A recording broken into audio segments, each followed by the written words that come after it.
ทักมาหาทาง Facebook เนาะเพิ่นมาทักมาเราเพิ่นบอกว่าเฮา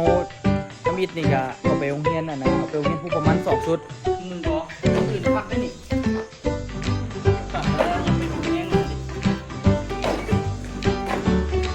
5 โมงครึ่งผ่านไปยังบ่แล้วปูนก็ยังเหลือทุกคนสิเฮ็ดแบบเตาโลกับถูดอกไม้ไว้โอ้มันก็ปูนเรือนี่ก็เสียดายก็ทุกคนเอาทิ่มนี่เสียดายสบายดีทุกคนเด้อสบายดีตอนสวยเนาะมื้อนี้นี่เฮามีแผนว่าสิไปดำป่านะทุกคนแต่ว่าบอกต้นตาลว่าพอดีมีออเดอร์เด้อเพิ่นว่ามีผู้ใหญ่ใจดีจากต่างประเทศเนาะอาจจะเป็นอเมริกาว่าตัวก็ลืมถามเพิ่นสั่งออเดอร์มาโต๊ะซีสุดเนาะทุกคนเนาะต้นตาลว่าเฮาบ่ต้องไปดำป่าเฮาเฮ็ดโต๊ะเฮ็ดตังซะเนาะธรรมดามื้อนี้วันศิลป์นะทุกคนเนาะมื้อนี้วันศิลป์ล่ะแต่ว่าธรรมดาถ้าเป็นคนลาวเขาจะต้องหยุดแต่ว่าเป็นคนจีนที่เขาจะเอาจกแบบแถวบอลตัวเฮ็ดขนส่งเมื่อไหร่ทุกคนไก่เติบได้มอดพี่น้ำกันยังคุณอยู่แต่ว่ากับพอแนมเห็นเนาะมันก็เริ่มจางลงความคุณ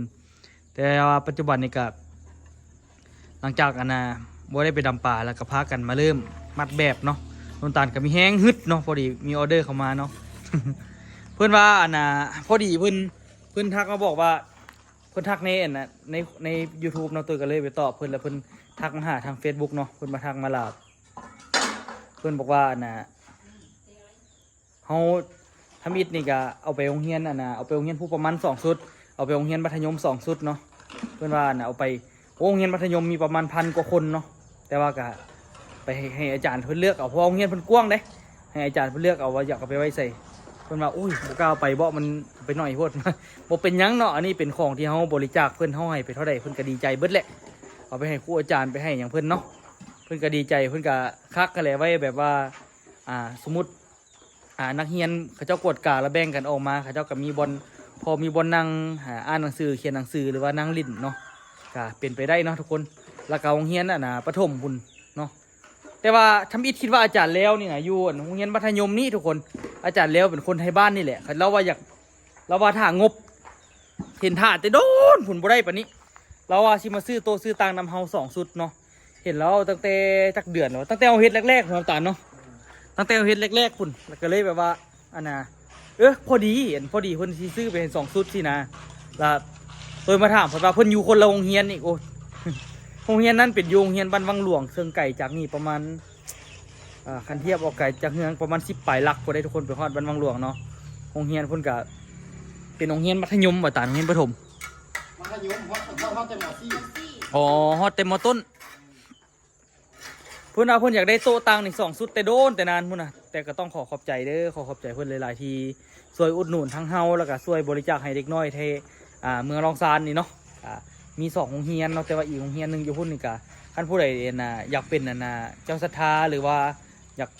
อยากบริจาคให้โรงเรียนเนาะโรงเรียนอยู่ลาวก็ทักหาตัวได้เนาะทั้งFacebook เนาะ PAKUNSIMEUNG เนาะประกันสีเมืองเนาะก็ทักมาทาง Facebook ได้แต่ว่าอันนี้นี่ก็เพิ่นโอนมาตั้งว่า400 เหรียญพุ่นน่ะเนาะเหลือมากก็เพิ่นว่าเอาไปซื้อขนมให้เด็กน้อยเด้อก็เลยว่าโอเคเดี๋ยวเฮาโอนเพิ่นบอกไปซื้อเครื่องยี่ห้านเท่านี้แหละแล้วก็ไปให้เด็กน้อยเนาะยี่ห้านแล้วก็สิไปซื้อเครื่องให้เด็กน้อยแล้วก็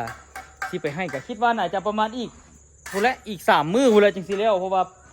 คิดว่าแบบมันมีครบละแต่ว่าพอมาเบิ่งแล้วแบบมันยังบ่ทันครบเทื่อเนาะกำลังเล็งมืออยู่นี่เขาจะเปิดโรงเรียนมื้อวันจันทร์ฮะนี่เขาจะเปิดโรงเรียนประมาณวันจันทร์เนาะวันจันทร์เขาจึงไปเพราะว่า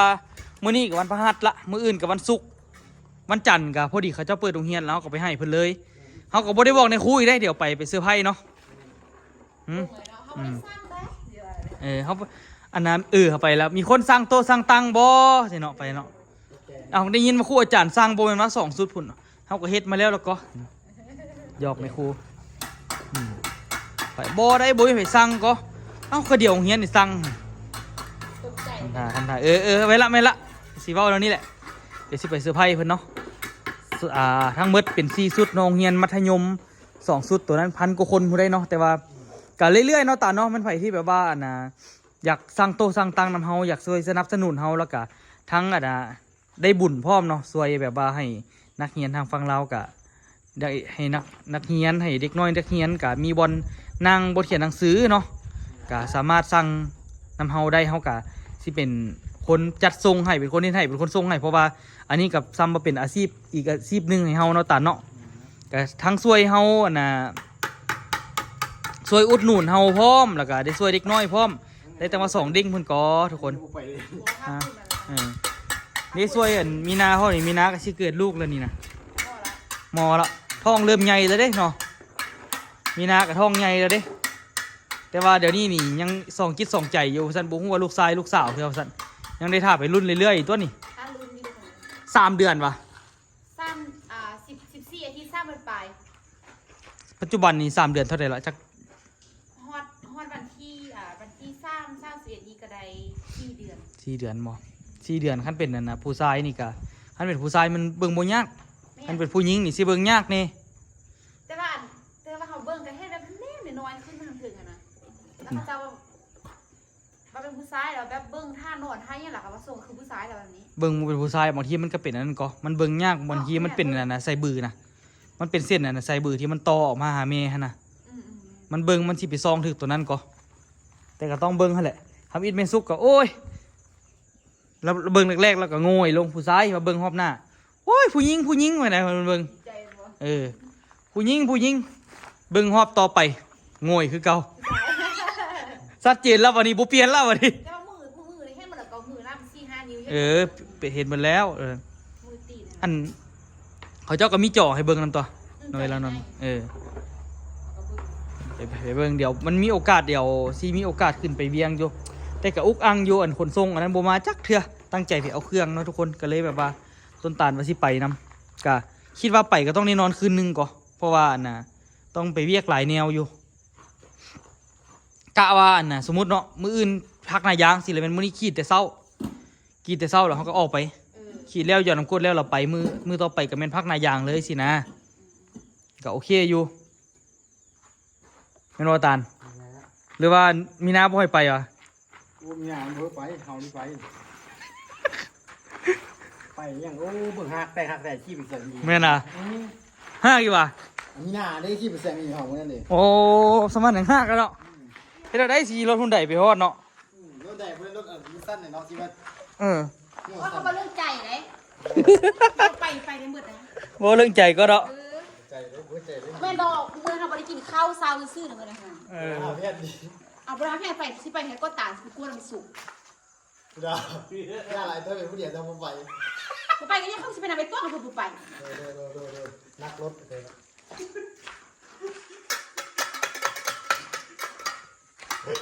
เขาไปกันเรื่องโต๊ะมาสิไป บอกที่ดำคนพูดเลยวันนี้ ทางเครื่องแค่ก็ตาเขาไปเพื่อนหันเป็นเรือจ้างเขาไปกันเลย เรียกกันไม่ดีนะ เดี๋ยวผสมปูนนะทุกคนเนาะผสมปูนแล้วก็ที่ได้เฮ็ดหน้าโต๊ะหน้าตั้งอยู่แต่ว่านั่นเด้อสำหรับพี่ไผนั่นก็โรงเรียนมัธยมก็คือว่าก็ยังกว้างอยู่คันผู้ใดอยากสร้างเฮาไปส่งก็จักชุดเพิ่นก็บ่ว่างเนาะมันก็ทั้งหลายชุดก็แห้งดีเนาะเพราะว่านักเรียนหลายเนาะแต่โรงเรียนประถมนี่พอแล้ว2ชุดเลยเหลือแต่โรงเรียนน่ะมัธยมนี่ก็มีหลายโรงเรียนน่ะโรงเรียนบ้านบางหลวงนี่อาจารย์เราเว้าแต่โดนเรามาหางบอยู่เราแลนเรื่องแบบว่าของงบทางงบกันนะมาซื้อโต๊ะซื้อตังหินอยู่ปัจจุบันนี่ก็คือยังบ่ได้ปานนี้ ก็เลยว่าท่านผู้ใดแบบนี้นะอยากซื้อไปให้เพิ่นก็สามารถสั่งได้เนาะที่บ้านบางหลวงโรงเรียนนี่แต่ก็บ่เคยได้ไปถ่ายคลิปจักเทื่อดอก อยู่อันนั้นกระทั่งงบกันก็เหนื่อยไม่พูดนะ แน่นอนงบสัญญางวะเดี๋ยวที่ผสมปูนแล้วทุกคนที่ผสมปูนเก็บที่ตั้งเก็บที่น่ะโต๊ะเก็บที่ขัดแล้วก็วันจันทร์ได้ไปส่งแน่นอนเนาะแต่ว่าท่านสมมุติว่าผู้ใดแบบว่าอยากได้ไปให้บ้านบางหลวงอีก2ชุดสามารถสั่งได้เลยฮอดมื้อนั้นนี่น่าจะได้เนาะมีนาเนาะ ในยูส่งมากัน น่าจะทันอยู่ส่งพร้อมกัน4ชุดเป็น6ชุดเนาะตาเนาะน่าจะทันส่งอยู่เนาะ ทางนั้นส่งอะไรสิ เฮาก็สิพยายามเล็งมือทุกคนเนาะ ไปลุย เอาปล่อยมันเพี้ยนแต่อันเดียวอีกอันนึงดิเตื่อยปล่อยตัวนี้น่ะตาอันกับเบิ้งนี่ท่าม ไม่เอา เอาออกมานะ เพราะอย่าง ปล่อย เพราะตัวหนึงท่าสี่อยู่คุณเด้อยู่อันคู่ท่าสี่เขาเอาไปน้ำเราก็เอาไปเอาคู่สี่ลงนะ ไม่ลง เออ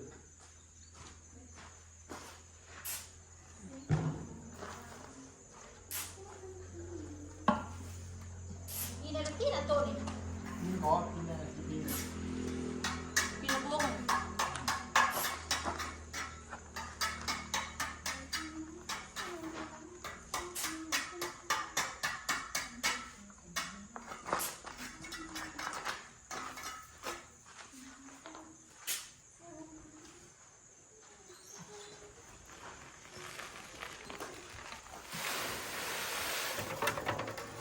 เลื่อนตัก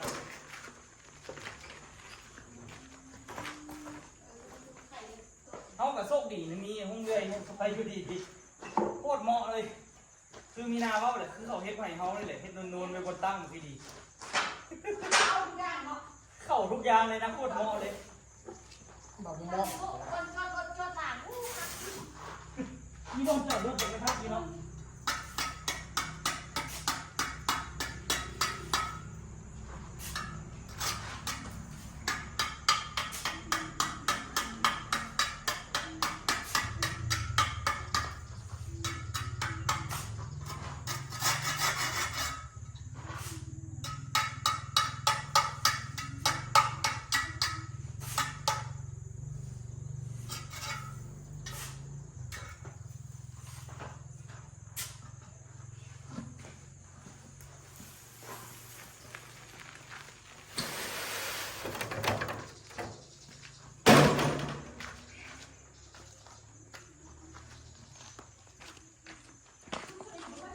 เดี๋ยวส่งปูนก่อนเอาเยอะเลยเยอะเลยสองคนใครเนี่ยด็อกเมื่อหนาวเอาแมสมาไว้อยู่เอามันแมสคนสองคนคือว่าใครอยู่ดิคนเดียวคนไหนโอ้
ไปเนาะ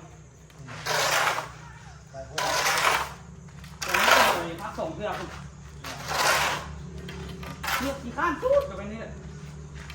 กับประกอบแบบข้านเนาะข้านทุกวันเนาะ ข้าตัวดี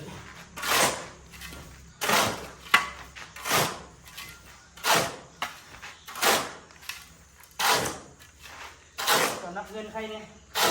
อะไรเงี้ย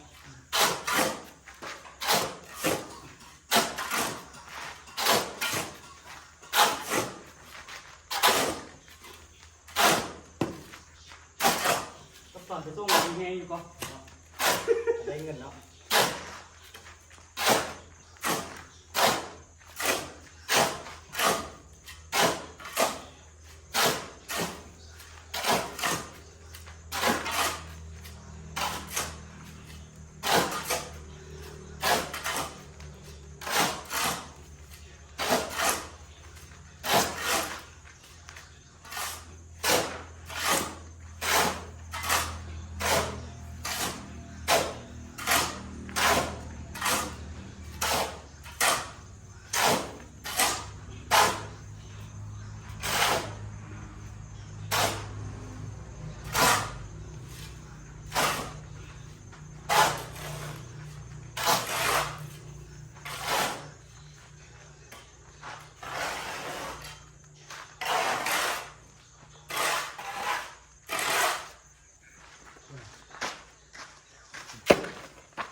ต็มเลย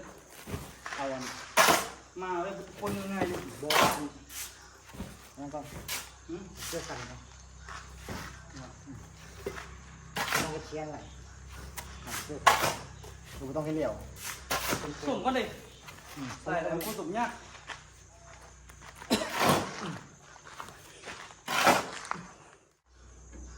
เต็มที่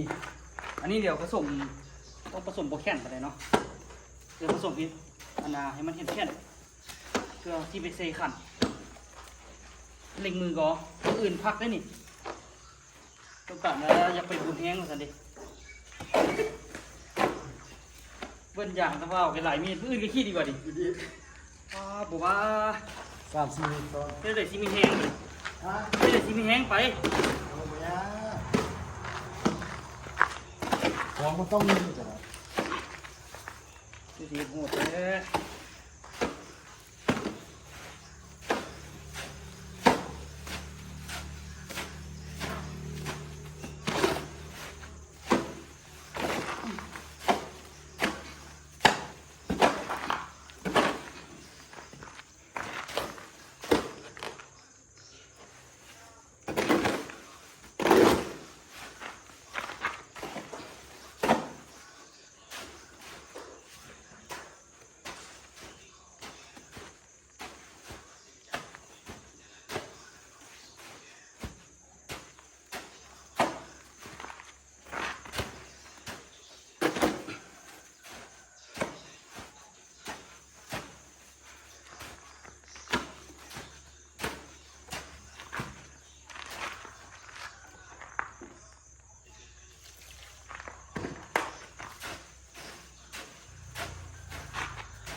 จะคู่ตันโบตันหกสองอันนั่นน่ะโอ้เบิดอีกแล้วสั่ง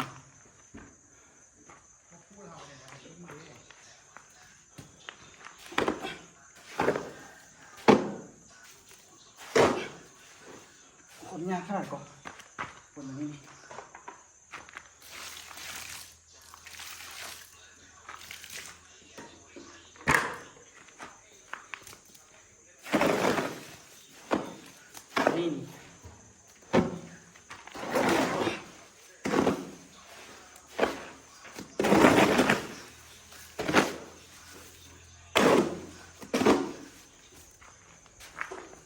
บ่พอปูนนี่กว่าสิแล้วมันธรรมดาจนสิ5 โมงเนาะเฮ็ดแรงมื้อนี้ก็บ่คิดว่าสิเฮ็ดแน่มื้อนี้เนาะทำอิฐว่าสิไปดำปลาฟาดไปซั่นใจขึ้นเนาะเฮ็ด ก็เลยเอาพากันเฮ็ดตอนนี้นี่ก็สิค่ำแล้วทุกคนแต่ก็สิพยายามให้มันแล้วได้ขันพุ่นอีกเฮ็ดอยู่แดดพุ่นมื้อนี้แบบเร่งๆเนาะลวกๆอันนี้หักก็แล้วนี่นะน่าจะอีกประมาณ 3-4 มื้ออยู่จึงสิได้ไปส่งวันจันทร์พุ่นแหละเนาะจึงสิได้ไปส่งของเพิ่นนี่แต่ก็เฮาก็สิพยายามเฮ็ดไปเรื่อยๆเนาะคือตัวเว้าแหละคันผู้ใดอยากแบบว่าน่ะ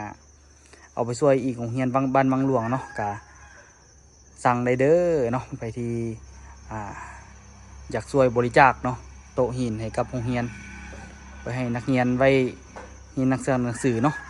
เพื่อแบบว่ามาหาบรรยากาศข้างนอกสินะก็สามารถสั่งได้เนาะกินข้าวกินน้ำในครูก็กินข้าวสวยกินอย่างนั้นแหละเนาะใช้ประโยชน์สารพัดโต๊ะหินซื้อไปเท่าเดียวกุ้ม5 ปี10 ปีก็เลยเหลือไรบริรุ่นเลนมาก็ยังเห็นอยู่เห็นซากมัน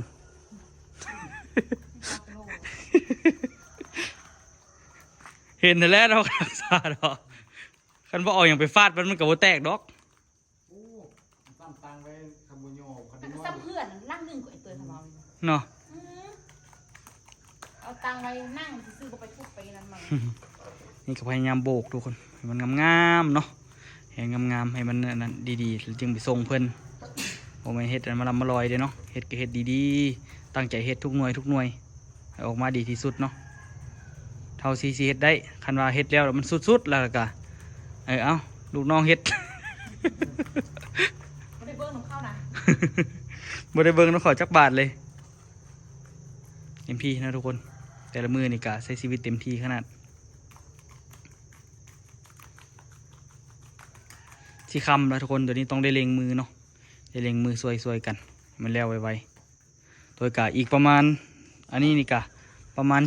ค่ำๆหมดเลยตัวจึงสิได้มาทอดนี่จนมืดพูดแหละตอนนี้กะฮะประมาณ6 โมง 7 โมงพูดเลยจึงสิได้มาทอดนี่มันฟ้าบดในอากาศเย็นเนี่ยมันก็เลยแบบน่าจะแห้งยากอยู่นะทุกคนแต่ว่ากะคันว่าประมาณจัก5 โมงครึ่งนี่ก็สิได้มาดึงขึ้นนิดนึงอยู่บ่ซั่นดึงบ่ขึ้นก็หลายเรื่องอีกได้ทุกคนเนาะแต่คันสมมุติว่าได้แบบว่ามัดพอดีนี่ว่าดึงบัดเดียวก็ได้แต่ว่าคันมาบนบ่พอดีนี่ยุ่งเนาะโอ้พอดีนี่ก็ลุแบบเฮาเครื่องผ่านไปยังบ่แล้วปูนก็ยังเหลือทุกคนสิเฮ็ดแบบเตาโลกับโถดอกไม้ไว้โอ้มันก็ปูนเหลือนี่ก็เสียดายก็ทุกคนเอาที่มีเสียดายก็เราต้องใส่ให้เป็นประโยชน์เนาะอันตัวซื้อเตาไฟมากกะย้อนนั่นนี่แหละแปลว่าปูนเหลือรับเสียดายขนาดทุกคนเนี่ย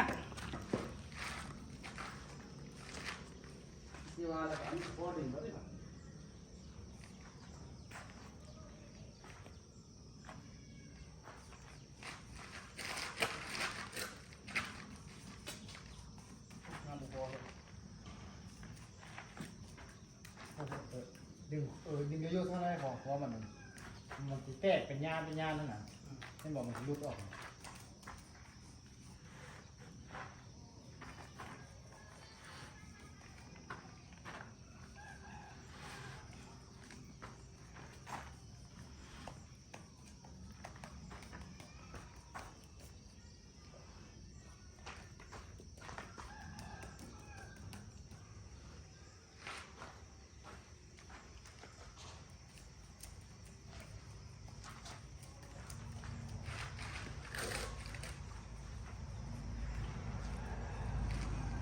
ประมาณ7 โมงแหละจึงได้มาทอดสิได้ตั้งมุงปลุกไว้บ่จบบ่แล้วจักเทื่ออยากนี่ก็ได้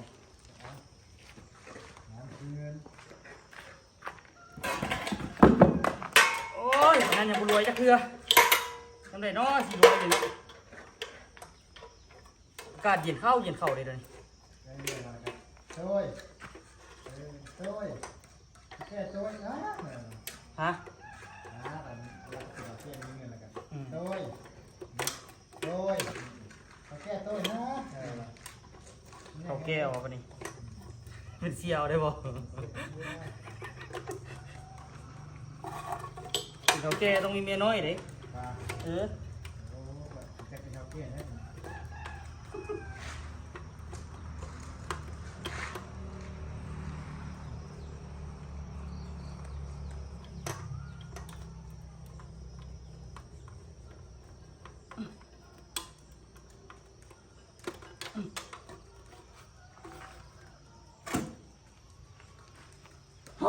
ปกติก็ได้เปิดเพลงให้ฟังวัดมือ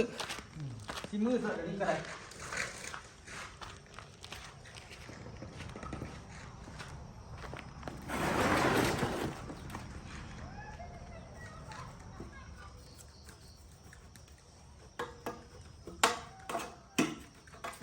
เสร็จแล้วว่าสิบ่เฮ็ดหรือพากันเฮ็ดมื้อนี้ตานใจขึ้นนะบอกว่าดำปลาบ่ดำผมก็ฟังเดียวนี่แหละส่วนดำปลาเราไปดิ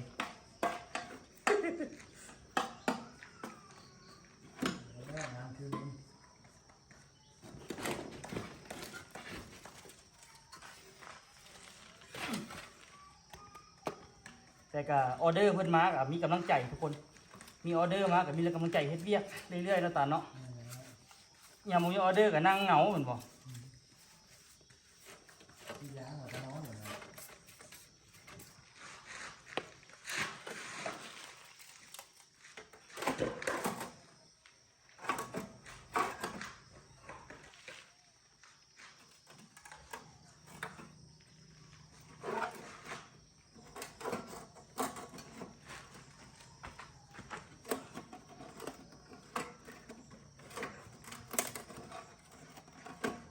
เดอร์ต้นตาลกับบ่มีแฮงเฮ็ดเวียกบ่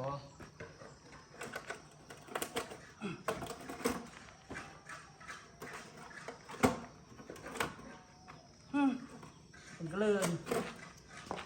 มันคือบ่พอดีนะโอ้มันบ่ลงล็อกเนาะ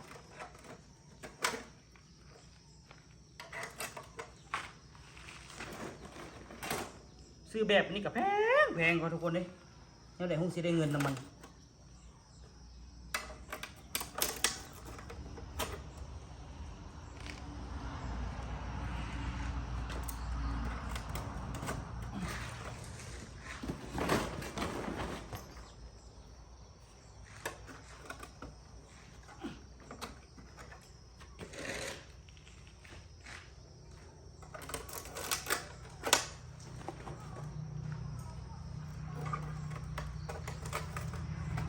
แบบนี้ก็แห้งใส่หลายแข็งแห้ง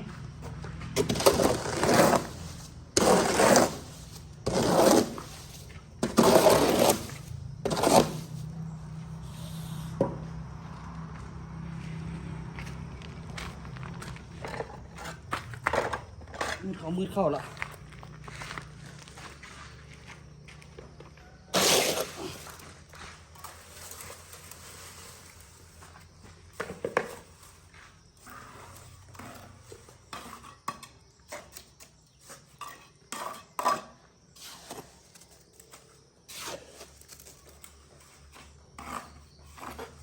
กว่าจะได้เงินกว่าจะได้เงิน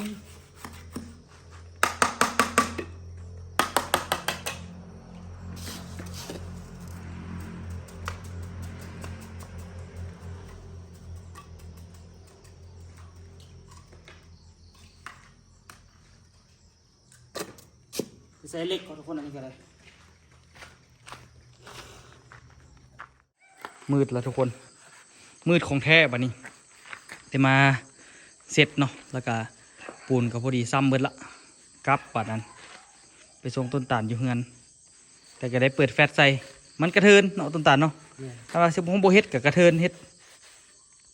เดี๋ยวเฮ็ดซะโอ้มื้อนี้ส่วนเฮาสิลงมือวัน2 โมงวะเนาะ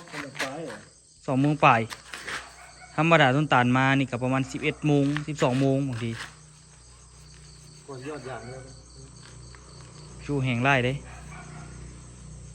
ปูนบ้านท่าน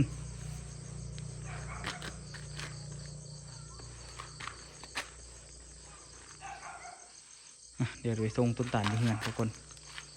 เรียบร้อยละกระเทือนนะเนาะมีเดียงนี้เนาะมันกระเทือนชิปะชิโบเฮ็ดกระพัดโบคือนะเนาะแม่นแล้วโบเฮ็ดแล้วกระพัดมือน้ำอ่ะที่ไปเฮ็ดถึงเท่าเป็นที่ไม่สบายแบบนี้มามื่นกับไอ้ตัวแก่แบบผ้าพูดนะ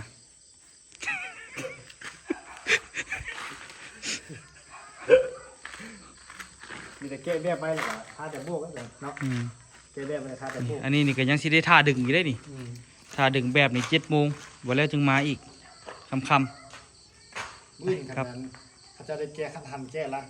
แก้เอาไปเลยนะให้มันตากแดดเลยนะแก้ขั้นไปนะทุกคนเนาะภารกิจมื้อนี้กะท่าเบิ่งประมาณวันจันทร์มื้อนี้เป็นวันพฤหัสเนาะมื้ออื่นวันศุกร์บ่ทันแล้วนะกะแต่ว่ามื้ออื่นนี่น่าจะได้เฮ็ดแบบเครื่องมือเนาะแต่ว่าได้เฮ็ดอยู่ในนึงแล้วก็วันเสาร์นี่ก็อาจจะแล้วแต่วันเสาร์หรือว่าอาจจะแล้วแต่วันอาทิตย์เนาะแล้วก็วันจันทร์สิได้ไปส่งแต่ละโรงเรียนเด้อขอบใจหลายๆที่ช่วยอุดหนุนโต๊ะหินของเฮาเนาะทั้งหมด4 ชุดเนาะแล้วก็ยังสิซื้อขนมไปแจกเด็กน้อยอยู่เนาะอยู่อันน่ะอยู่โรงเรียนมันทางนั้นว่าซั่นซะที่เฮาเคยไปแจกเนาะแล้วก็ได้เฮ็ดโต๊ะไปอยู่โรงเรียนนั้น2 ชุดไปโรงเรียนมัธยมอีก2 ชุดเนาะทุกคนก็เป็น4 ชุดเนาะมื้อนี้นี่ก็เฮ็ดเต็มที่ก็แต่ละมื้อก็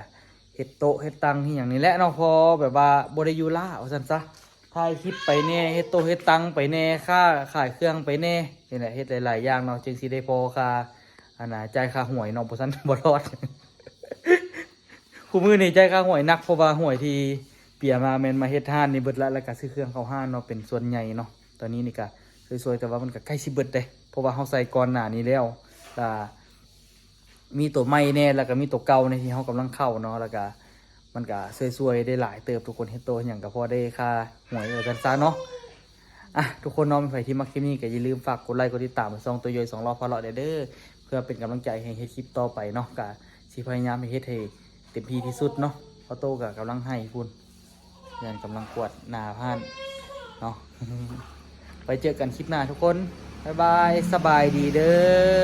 อ